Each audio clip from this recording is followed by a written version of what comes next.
नमस्कार दोस्तों, हमारे YouTube चैनल पर एक बार फिर आपका स्वागत है। आज हम बात करेंगे पर्यावरण अध्ययन के प्रैक्टिस सेट 4 के बारे में। इसके पहले हम 3 प्रैक्टिस सेट सोल्व कर चुके हैं, तो उनको जाकर आप देख सकते हैं। वीडियो के डिस्क्रिप्शन में आपको एमपीटेट वर्ग 3 पर्यावरण अध्ययन के नाम से लिंक मिल जाएगा, तो वहाँ पर सारे वीडियो डले हुए हैं। और पिछले वर्ष एग्जाम में जो पर्यावरण अध्ययन से प्रश्न आपके पूछे जा रहे थे, उन सबके प्रश्न भी आपको मिल जाएंगे, तो उन्हें जाकर आप लोग देख सकते हैं। इसके साथ साथ आप लोग टेलीग्राम ग्रुप और व्हाट्सएप चैनल भी ज्वाइन कर सकते हैं। दोनों का लिंक भी आपको वीडियो के डिस्क्रिप्शन में मिल जाएगा, वहां पर भी सारी अपडेट आप लोग को मिलती रहती है। तो चलिए आज के 30 प्रश्नों के बारे में बात करते हैं। आप लोग भी मेरे साथ टेस्ट लगाएंगे, कितने क्वेश्चन आपके 30 में से सही है आप लोग कमेंट में जरूर बताएं। सबसे पहला प्रश्न यहाँ पर पूछा गया है, शांत घाटी जिस राष्ट्रीय पार्क का दर्जा प्राप्त है स्थित है, इन 4 में से कहाँ पर स्थित है? इसका सही आंसर क्या है आपका? केरल में। अगर हम थोड़ा सा नीचे आए तो यहाँ पर आप देख सकते हैं, शांत घाटी को और किस नाम से जाना जाता है? साइलेंट वैली के नाम से जाना जाता है, केरल राज्य में स्थित है।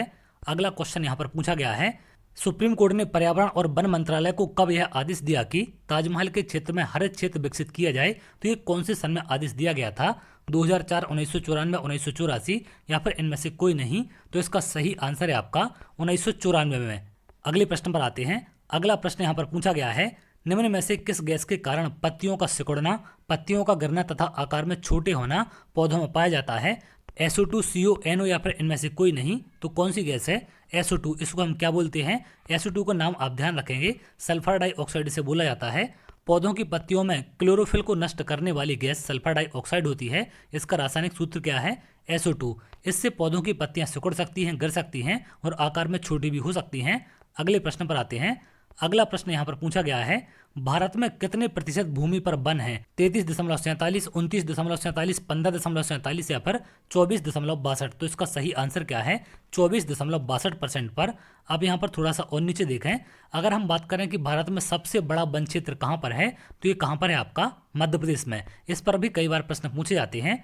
अगले प्रश्न पर आते हैं। अगला प्रश्न यहाँ पर पूछा गया है, ग्रीन हाउस प्रभाव सर्वप्रथम पहचाना गया था, यानी कि ग्रीन हाउस प्रभाव की खोज किसने की थी? यहाँ पर 4 ऑप्शन आपको दिए गए हैं, Jean Baptiste Greenwood, Jean Baptiste Fourier, Jean Baptiste green house या फिर इनमें से कोई नहीं? तो इसका सही आंसर क्या है? जीन फ्यूरियर ने इसकी खोज की थी। इसके बारे में आप एक चीज और ध्यान रखेंगे, इसकी खोज कब की गई थी? 1824 में। इस पर भी प्रश्न आपके बन जाते हैं। अगले प्रश्न पर आते हैं। अगला प्रश्न यहाँ पर पूछा गया है, इनमें से कौन सा अम्लीय वर्षा में उपस्थित होता है? तो अम्लीय वर्षा में क्या होता है? HNO3, H2SO4, CH3, COOH या फिर A और B दोनों? तो इसका सही आंसर क्या है? A और B दोनों। HNO3 होता है और H2SO4 दोनों उपस्थित होते हैं। इसके अलावा और क्या क्या चीज़ें पाई जाती हैं, इन पर भी प्रश्न आपके आ सकते हैं। तो अम्लीय वर्षा में पाए जाने वाले नाइट्रिक अम्ल होता है, HNO3 बोलते हैं। सल्फ्यूरिक अम्ल होता है, H2SO4 बोलते हैं। हाइड्रोजन कार्बोनेट होता है आपका H2CO3 और हाइड्रोजन क्लोराइड भी होता है आपका HCl। तो ये सारी चीज़ें आपकी अम्लीय वर्षा में होती हैं। ये सारे क्या हैं? आपके अम्ल हैं। अगले प्रश्न पर आते हैं। अगला प्रश्न यहाँ पर पूछा गया है, निम्न में से किस स्तर से नीचे जाने पर ओजोन परत में छिद्र की संज्ञा दी जाती है? तो ओजोन परत में छेद कब माना जाता है? 800 DU लगभग के, 400 DU लगभग के या फिर 220 DU के? DU क्या होता है इस पर हम आगे बात करेंगे। तो इसका सही आंसर क्या है? 220 DU के लगभग अगर नीचे जाते हैं तो उसे क्या बोला जाता है? ओजोन छिद्र। अगर आप नीचे देखें तो इसके बारे में कई सारे प्रश्न ओजोन पर आपके बनते हैं, इन सब की जानकारी आपको ध्यान रखनी है। ओजोन के माप की इकाई क्या है आपकी? डॉप्सन यूनिट बोलते हैं DU को, जो ऑप्शन में आपको दिया गया है DU। DU क्या होता है आपका? डॉप्सन यूनिट, ओजोन मापने की इकाई है। इस पर आपका प्रश्न बनता है। ओजोन को और किस नाम से जाना जाता है? ओजोन को ट्राई ऑक्सीजन भी कहते हैं। यह एक अकार्बनिक अणु है जिसका रासायनिक सूत्र क्या होता है आपका? O3। इस टाइप से इसको लिखते हैं, O3। जैसा हम O2 लिखते हैं, O2 में एक और ऑक्सीजन ऐड हो जाता है तो क्या बनता है? ये O3 बन जाता। ओजोन एक हल्के नीले रंग की गैस होती है, तो इसका कभी कभी आपसे रंग पूछ लिया जाता है, तो ये हल्के नीले रंग की होती है। ओजोन परत पृथ्वी से 15 किलोमीटर से 30 किलोमीटर ऊपर समताप मंडल में स्थित है। तो इसका मंडल आपसे पूछा जाता है, तो ये कहाँ पर है? समताप मंडल में। कितने किलोमीटर? 15 से 30 किलोमीटर के बीच। ओजोन छिद्र अंटार्कटिका के ऊपर ओजोन की मात्रा में कमी का क्षेत्र है, तो ये कहाँ पर पाए जाते हैं आपके क्षेत्र? अंटार्कटिका पर। ओजोन छिद्र किसके कारण होता है? CFC के कारण, जिसको हम क्या बोलते हैं? क्लोरोफ्लोरोकार्बन। ये रसायन होते हैं जिनके कारण ओजोन छिद्र होता है आपका। ओजोन की खोज कब और किसने की थी? 1913 में इसकी खोज की गई थी, फेबरी चार्ल्स और हेनरी बुसोन ने। तो इन सब बातों को आप ध्यान रखेंगे, इन पर कई सारे प्रश्न ओजोन पर आपके बनते हैं। अगला प्रश्न यहाँ पर पूछा गया है, 10% नियम दिया गया। 10% का जो नियम है ये किससे संबंधित है या फिर किसने दिया है, इन पर भी प्रश्न आपके बनते हैं। लिंडमैन द्वारा, गोल्डमैन द्वारा, बेकमैन द्वारा या फिर उपरोक्त में से कोई नहीं। तो इसको किसने दिया था? लिंडमैन ने। अब यहाँ पर क्या जानकारी इसके बारे में आपको ध्यान रखनी है। खाद्य श्रृंखला में ऊर्जा के स्थानांतरण के लिए 10% नियम को लिंडमैन ने 1942 में दिया था। इस नियम के मुताबिक किसी पारिस्थितिकी तंत्र में ऊर्जा जब एक ट्रैफिक स्तर से दूसरे ट्रैफिक स्तर पर जाती है तो केवल 10% ऊर्जा ही आगे बढ़ती है, बाकी ऊर्जा श्वसन में टूट जाती है या फिर नष्ट हो जाती है। इसलिए इसको क्या बोलते हैं? 10% का नियम बोला जाता है। ये किसने दिया था? लिंडमैन ने 1942 में। तो इसको ध्यान रखेंगे। अगले प्रश्न पर आते हैं। अगला प्रश्न यहाँ पर पूछा गया है, एक विद्यार्थी ने 2 बॉक्स बनाए। पहले में सूर्य, पानी और वायु के नाम की स्लिप डाली, जबकि दूसरे में कोयला, पेट्रोलियम और प्राकृतिक गैसों के नाम की स्लिप डाली। तो पहले बॉक्स का नाम क्या होगा? अब यहाँ पर पहले बॉक्स में क्या क्या चीजें डाली गई हैं? सूरज, पानी और वायु के नाम की चिट डाली गई है। प्राकृतिक संसाधन, अपना चक्रित संसाधन, क्षरणीय संसाधन या फिर वास्तविक संसाधन। तो ये तीनों चीजें किसमें आती हैं? आपकी प्राकृतिक संसाधन में। तो इसका नाम क्या रखा जाएगा? प्राकृतिक संसाधन रखा जाएगा। अगले प्रश्न पर आते हैं। अगला प्रश्न यहाँ पर पूछा गया है, संक्रमण के दौरान खाली स्थान की संख्या में वृद्धि होती है। एरिथ्रोसाइट, ल्यूकोसाइट, प्लेटलेट्स या फिर हीमोग्लोबिन। तो इसमें से किसकी संख्या में वृद्धि होती है जब संक्रमण होता है? तो इसका सही आंसर क्या है? ल्यूकोसाइट। बी वाला ऑप्शन सही होगा। अब इसके बारे में कुछ चीजें और आप ध्यान रखेंगे। संक्रमण के दौरान ल्यूकोसाइट यानी सफेद रक्त कोशिकाओं की संख्या में वृद्धि होती है। तो जो आपके WBC होती हैं इनकी संख्या बढ़ जाती है जब आपका संक्रमण होता है। ल्यूकोसाइट या फिर सफेद रक्त कोशिकाएं, जिनको WBC बोलते हैं, शरीर की रक्षा करने वाली कोशिकाएं होती हैं।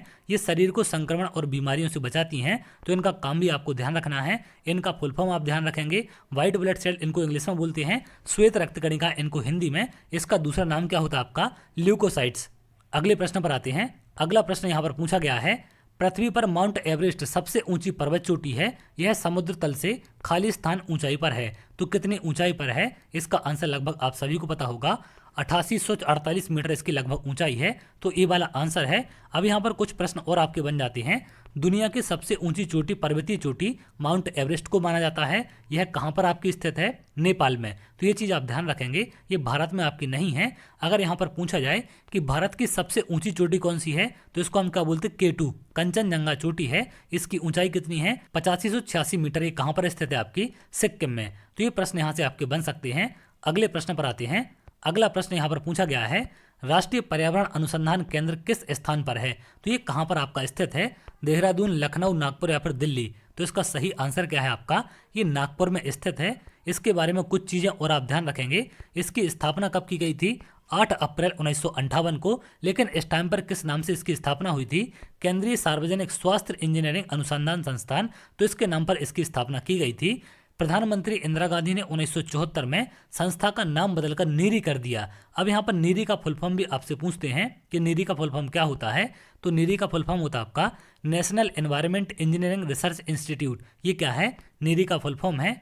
अगले प्रश्न पर आते हैं। अगला प्रश्न यहाँ पर पूछा गया है, जैविक पर्यावरण में शामिल है उत्पादक, उपभोक्ता, अवघट या फिर ये सभी। तो इसका आंसर लगभग आप सभी को पता होगा। इसका आंसर क्या है? उपरोक्त सभी इसमें शामिल होते हैं। अगला प्रश्न यहाँ पर पूछा गया है, मादा मच्छर रक्त चूसने का कार्य क्यों करती है? आखिर इसका कारण क्या होता है? आपको मच्छर क्यों काटता है या फिर कौन सा मच्छर आपको काटता है, इसके बारे में जानकारी आपको होनी चाहिए। पहला ऑप्शन है मलेरिया फैलाने के लिए, संक्रमण फैलाने के लिए, अपने जीवन को बचाने के लिए या फिर अंडे देने के लिए। तो इसका सही आंसर क्या है? अंडे देने के लिए क्या होता है? मादा मच्छर आपका रक्त चूसता है। यहाँ पर अगर आप नीचे देखें तो इसके बारे में और कुछ जानकारी आपको दी गई है। मादा मच्छर स्वस्थ अंडे देने के लिए रक्त चूसने का कार्य करता है। तो कौन सा मच्छर आपको काटता है? मादा मच्छर। मेल आपको नहीं काटते हैं। मलेरिया के परजीवी का वाहक मादा एनीफिलीज मच्छर होता है।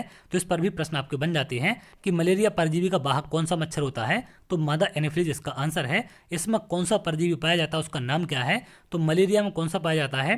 प्लाज्मोडियम परजीवी। इसका नाम आप ध्यान रखेंगे, जिसके कारण इंसान को संक्रमण होता है। अगले प्रश्न पर आते हैं। अगला प्रश्न यहाँ पर पूछा गया है, सुनामी का मुख्य कारण क्या है? एक बहुत गर्म समुद्री धारा, मछली का बहुत बड़ा समूह, पिघला हुआ ग्लेशियर या फिर समुद्र तल में भूकंप। तो इसका सही आंसर क्या है? समुद्र तल में भूकंप। भूकंप के कारण अक्सर सुनामी देखने मिलती है। अगर आप यहाँ देखें, सुनामी अक्सर भूकंप के कारण समुद्र तल में होने वाली हलचल से उत्पन्न होती है। तो इसका मुख्य कारण क्या होता है? समुद्र तल में भूकंप। अगले प्रश्न पर आते हैं। अगला प्रश्न यहाँ पर दिया गया है, घर में रुधिर प्रणाली का परिचय देने के लिए शिक्षक के लिए श्रेष्ठ शिक्षक सहायक सामग्री होगी तो इनमें से कौन सा होगा? मेढक के जीवन चक्र का चार्ट, मुर्गी के जीवन का मॉडल, या फिर वास्तविक तितली, कक्षा के बाहर बैठा कुत्ता। तो इसका सही आंसर क्या होगा? कक्षा के बाहर बैठा कुत्ता। अगले प्रश्न पर आते हैं। अगला प्रश्न यहाँ पर पूछा गया है, वर्षा के होने में निम्न में से किसकी महत्वपूर्ण भूमिका होती है? शोधन की, बाष्पीकरण की, संघनन की, या फिर बाष्पीकरण और संघनन दोनों की। तो इनमें से किसकी भूमिका वर्षा के होने में होती है? इसका सही आंसर होगा आपका बाष्पीकरण और संघनन, डी वाला। अब यहाँ पर कुछ चीज़ें और आप ध्यान रखेंगे। दुनिया में सबसे ज़्यादा बारिश कहाँ पर होती है? मासिनराम में। ये कहाँ पर स्थित है आपका? भारत के मेघालय में। तो इस पर भी कई बार प्रश्न आपके बनते हैं। अब यहाँ पर कुछ क्वेश्चन आपके कृत्रिम वर्षा पर भी बन जाते हैं कि ये किसके कारण होती है या फिर इसमें क्या प्रयोग किया जाता है। तो सिल्वर आयोडाइड, AgL इसका रासायनिक सूत्र है। सिल्वर आयोडाइड के कारण आपकी कृत्रिम वर्षा होती है। कृत्रिम वर्षा को क्लाउड सीडिंग भी कहते हैं। तो इसका दूसरा नाम भी आपसे पूछा जाता है, तो इसको भी आप ध्यान रखेंगे। अगले प्रश्न पर आते हैं। अगला प्रश्न यहाँ पर दिया गया है, निम्न में से कौन सा कथन गलत है? क्विनीन एक मलेरिया की औषधि है, सिनकोना नामक पौधे से प्राप्त होती है। तो ये बिल्कुल सही है। चावल वनस्पतिक तेल का अच्छा स्रोत होता है। तो ये यहाँ पर आपका गलत है। ये वनस्पतिक तेल का स्रोत नहीं होता। दालों में प्रोटीन प्रचुर मात्रा में पाया जाता है। तो ये बिल्कुल सही है। हरी सब्जियां विटामिन एवं खनिज लवणों का स्रोत होते हैं। तो ये भी यहाँ पर सही है। बी वाला ऑप्शन आपका गलत होगा। अब यहाँ पर कुछ क्वेश्चन आपके बन जाते हैं कि क्विनोन किस दवाई से संबंधित है? तो ये मलेरिया की औषधि होती है। ये किससे प्राप्त होती है? आपकी सिनकोना के पेड़ से। अगले प्रश्न पर आते हैं। अगला प्रश्न यहाँ पर पूछा गया है, एक अध्यापक मेघा पाटेकर और अमृता देवी बिश्नोई के योगदान पर बोल रहा है क्योंकि दोनों का संबंध जल संरक्षण के आंदोलन से है, दोनों महिला सशक्तिकरण आंदोलन से संबंधित है, दोनों के आंदोलन पर्यावरणीय मुद्दों पर है, दोनों ने चिपको आंदोलन को आगे बढ़ाया। तो इनका मेन कारण क्या है? दोनों के आंदोलन आपके पर्यावरणीय मुद्दों पर हैं। तो यहाँ पर जो मेघा पाटेकर हैं, इनके द्वारा नदी घाटी परियोजना के विरुद्ध आंदोलन चलाया गया था, लेकिन जो अमृता देवी बिश्नोई हैं, इनके द्वारा चिपको आंदोलन में सहभागिता की गई थी। तो इन दोनों का संबंध किससे है? पर्यावरणीय मुद्दों पर है। अगले प्रश्न पर आते हैं। अगला प्रश्न यहाँ पर पूछा गया है, निम्नलिखित में से कौन सा कथन सही है?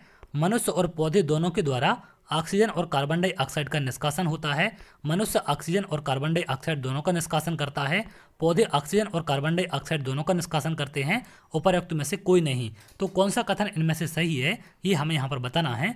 तो यहाँ पर क्या सही होगा? अगर आप पहला ऑप्शन देखें तो यहाँ पर मनुष्य और पौधे दोनों की बात की गई है कि दोनों ऑक्सीजन और कार्बन डाइऑक्साइड का निष्कासन करते हैं। लेकिन अगर हम मनुष्य की बात करें तो सिर्फ मनुष्य कार्बन डाइऑक्साइड का निष्कासन करता है। तो ये पहले वाले दोनों ऑप्शन आपके यहाँ पर गलत हो जाते हैं। पौधे ऑक्सीजन और कार्बन डाइऑक्साइड दोनों का निष्कासन करते हैं, ये वाला ऑप्शन बिल्कुल सही है। अब यहाँ पर कुछ चीज़ें और आपको पौधों के बारे में ध्यान रखनी है। पौधे श्वसन क्रिया के जरिए ऑक्सीजन लेते हैं और कार्बन डाइऑक्साइड छोड़ते हैं। तो श्वसन क्रिया जब ये करते हैं तो क्या करते हैं? कार्बन डाइऑक्साइड का निष्कासन करते हैं।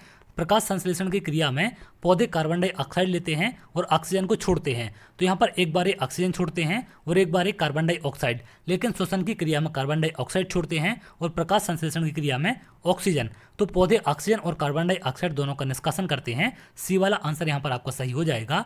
प्रकाश संश्लेषण का सूत्र आपसे पूछा जाता है, तो ये सूत्र भी आप ध्यान रखेंगे। प्रकाश संश्लेषण की खोज किसने की थी? जॉन इंगेनहॉज ने। कब की थी? 1779 में। तो ये भी आप ध्यान रखेंगे। अगले प्रश्न पर आते हैं। अगला प्रश्न यहाँ पर पूछा गया है, चांगपा जनजाति पाई जाती है, कहाँ पर पाई जाती है? आपकी लद्दाख, मणिपुर, असम, सिक्किम। तो इसका सही आंसर क्या है? लद्दाख में। अब यहाँ पर कुछ चीज़ें और आप ध्यान रखेंगे। चांगपा जनजाति तिब्बत मूल का एक बंजारा समुदाय है। ये लोग भारत के लद्दाख के चांगथंग इलाके में रहते हैं। अगले प्रश्न पर आते हैं। अगला प्रश्न यहाँ पर पूछा गया है, ध्वनि ज़्यादा तेजी से चलती है निर्वात में, पानी में, हवा में या फिर लकड़ी में? तो ध्वनि सबसे ज़्यादा तेज किस में चलती है? ठोस में। अब इनमें से ठोस क्या है? आपका लकड़ी। तो डी वाला इसका आंसर सही होगा। इसके बारे में कुछ चीज़ें और आप ध्यान रखें। ध्वनि ठोस पदार्थों में सबसे तेजी से चलती है। हवा में ध्वनि की गति कितनी होती है? 330 मीटर प्रति सेकंड होती है। और पानी में कितनी होती है? 1480 मीटर प्रति सेकंड। अगले क्वेश्चन पर आते हैं। अगला क्वेश्चन यहाँ पर पूछा गया है, निम्नलिखित में से कौन सा पहला कृत्रिम उपग्रह है? तो पहला कृत्रिम उपग्रह पूछा गया है। यहाँ पर 4 ऑप्शन आपको दिए गए। इसका सही आंसर क्या होगा? स्पुतनिक 1। स्पुतनिक 1 पर और भी प्रश्न आपके बन जाते हैं। स्पुतनिक 1 रूस द्वारा निर्मित धरती पर पहला कृत्रिम उपग्रह था। तो ये किसका उपग्रह है? रूस का। इसको 1957 में प्रक्षेपित किया गया था। तो इसको भी आप ध्यान रखेंगे। अगले प्रश्न पर आते हैं। अगला प्रश्न यहाँ पर पूछा गया है, नासा द्वारा ग्रह बृहस्पति और उसके चंद्रमा का अध्ययन करने के लिए निम्नलिखित में से कौन सा मानव रहित अंतरिक्ष यान भेजा गया था? गैलीलियो, स्वीसी, कैसिनो ह्यूजेंस या फिर नियर शूमेकर? तो इसका सही आंसर क्या है? आपका गैलीलियो। इसके बारे में और कुछ चीज़ें आप ध्यान रखेंगे। गैलीलियो पहला अंतरिक्षयान था जिसने बृहस्पति और उसके चंद्रमाओं को लंबे समय तक अध्ययन किया। इसे 1989 में प्रक्षेपित किया गया था। 7 जनवरी 1610 को खगोल शास्त्री गैलीलियो गैलीली ने एक घर में बने दूरबीन का उपयोग करके बृहस्पति ग्रह की परिक्रमा कर रहे 4 चंद्रमाओं की खोज की थी। तो इन्हीं के सम्मान में इसका नाम क्या रखा गया था? गैलीलियो। अगले प्रश्न पर आते हैं। अगला प्रश्न यहाँ पर पूछा गया है, भारतीय अंतरिक्ष अनुसंधान संगठन इसरो की स्थापना के समय कौन से भारतीय प्रधानमंत्री पद पर थे? जवाहरलाल नेहरू, इंदिरा गांधी, लालकृष्ण शास्त्री या फिर मोरारजी देसाई? तो इसका सही आंसर क्या है? पंडित जवाहरलाल नेहरू उस समय पर कौन थे? प्रधानमंत्री थे। इसके बारे में कुछ चीजें और आपको ध्यान रखनी है। डॉक्टर विक्रम साराभाई की सिफारिश के बाद 1962 में प्रधानमंत्री पंडित जवाहरलाल नेहरू द्वारा भारतीय राष्ट्रीय अंतरिक्ष अनुसंधान समिति, यहाँ पर इसका शॉर्ट नाम लिखा हुआ है, की स्थापना की गई। तो 1962 में इसरो की किस नाम से स्थापना की गई थी? भारतीय राष्ट्रीय अंतरिक्ष अनुसंधान समिति के नाम से। भारतीय अंतरिक्ष अनुसंधान संगठन इसरो का गठन कब किया गया था? 15 अगस्त 1969 में। विक्रम साराभाई को अंतरिक्ष कार्यक्रमों का जनक माना जाता है और यही इसरो के पहले अध्यक्ष थे। तो डॉक्टर विक्रम साराभाई पर दोनों प्रश्न आपके बन जाते हैं कि अंतरिक्ष कार्यक्रमों के जनक कौन थे और इसरो के पहले अध्यक्ष कौन। इसरो का मुख्यालय कहाँ पर है? मुख्यालय है आपका बेंगलुरु में। तो इन सब बातों को आप ध्यान रखेंगे, इन पर प्रश्न आगे चल के आपको देखने मिल सकते हैं। अगले प्रश्न पर आते हैं। अगला प्रश्न यहाँ पर पूछा गया है, इसरो ने एडिटिव मैन्युफैक्चरिंग तकनीक का उपयोग करके स्थायी अंतरिक्ष अन्वेषण के लिए किस कंपनी के साथ साझेदारी की है? Tata consultancy service, Wipro 3D, Infosys या फिर SCL टेक्नोलॉजी? तो इसमें से किसके साथ इनके द्वारा साझेदारी की गई है? विप्रो 3D के साथ। अब यहाँ पर कुछ चीजें और आप ध्यान रखें। विप्रो 3D और इसरो के बीच सहयोग जिसके परिणाम स्वरूप एडिटिवली निर्मित रॉकेट इंजन बना है, तो इसको यहाँ पर बनाया गया है। विटामिन ऐसे पदार्थ हैं जो, पहला ऑप्शन है, हमारी उपापचय दर बढ़ाकर भार में कमी लाते हैं, स्वस्थ रहने के लिए दवाई के रूप में लिए जाते हैं, पेशियों का विकास करके हमें ताकतवर बनाते हैं, हीनताजन्य रोगों से बचाव के लिए थोड़ी मात्रा में आवश्यक हैं। जिसमें से सही आंसर आपका क्या होगा? इसका सही आंसर है आपका डी वाला। अगर आप नीचे देखें तो यहाँ पर विटामिन के बारे में कुछ चीज़ें और आप ध्यान रखेंगे। विटामिन तत्व भोजन के अवयव हैं। इसकी सभी तत्वों में अल्प मात्रा में आवश्यकता होती है। ये रासायनिक रूप से कार्बनिक यौगिक होते हैं तथा ऐसे पदार्थ हैं जो हीनताजन्य रोगों से बचाव के लिए थोड़ी मात्रा में आवश्यक हैं। अगले प्रश्न पर आते हैं। अगला प्रश्न यहाँ पर पूछा गया है, टूटता तारा उल्का है एक समान गति से चलने वाला तारा, एक चमकता पिंड जो वायुमंडल में एक समान गति से चलता है, एक तारा जिसके एक सिरे पर पूंछ होती है, उल्का जो पृथ्वी के वायुमंडल में प्रवेश करते ही आग पकड़ लेता है। तो इसका सही आंसर क्या होगा? उल्का जो पृथ्वी के वायुमंडल में प्रवेश करते ही आग पकड़ लेता है, जिसे हम टूटता तारा बोलते हैं। इसके बारे में कुछ चीज़ और आप ध्यान रखें। टूटता तारा एक प्रकार का पिंड होता है जो बहुत तेजी से वायुमंडल में प्रवेश करता है और वायु में घर्षण बल लगने के कारण आग पकड़ लेता है। अगले प्रश्न पर आते हैं। अगला प्रश्न यहाँ पर पूछा गया है, क्वथन और बाष्पीकरण में अंतर है। क्वथन में द्रव में वाष्प में परिवर्तन देखा जा सकता है जबकि बाष्पीकरण देखा नहीं जा सकता। क्वथन में जल की अवस्था बदल जाती है जबकि बाष्पीकरण में नहीं। बाष्पीकरण किसी भी तापमान पर हो सकता है जबकि क्वथन नहीं। क्वथन में द्रव का आयतन कम हो जाता है जबकि बाष्पीकरण में नहीं। तो इसका सही आंसर क्या होगा? बाष्पीकरण किसी भी तापमान पर हो सकता है जबकि क्वथन नहीं। तो ये इसका सही आंसर है। अब यहाँ पर एक चीज़ और आपको ध्यान रखनी है, बाष्पीकरण किसी भी तापमान पर हो सकता है परंतु क्वथन केवल 100 डिग्री सेल्सियस पर हो सकता है। अगला और लास्ट प्रश्न यहाँ पर पूछा गया है, DDT एक कीटनाशक है जो पानी में घुलनशील नहीं है, पानी की तुलना में वसा में अधिक घुलनशील है, पानी की तुलना में वसा में कम घुलनशील है या फिर वसा में घुलनशील नहीं है। तो इसका सही आंसर क्या होगा? पानी की तुलना में वसा में अधिक घुलनशील होता है। अब DDT आपका क्या होता है, इसका फुल फॉर्म क्या होता है? तो ये भी आपसे कभी कभी पूछ लिया जाता है। तो DDT का फुल फॉर्म क्या है? डाइक्लोरो डाइफेनिल डाइक्लोरोएथेन, ये इसका फुल फॉर्म होता है। ये थे आज के 30 इंपॉर्टेंट क्वेश्चन, इनको आप लोग देख सकते हैं। इनसे कई सारे प्रश्न आपके बन सकते हैं। इसके पहले 30 प्रश्न के मैं आपको 3 प्रैक्टिस सेट सॉल्व करा चुका हूँ। ये हमारा चौथा प्रैक्टिस सेट था।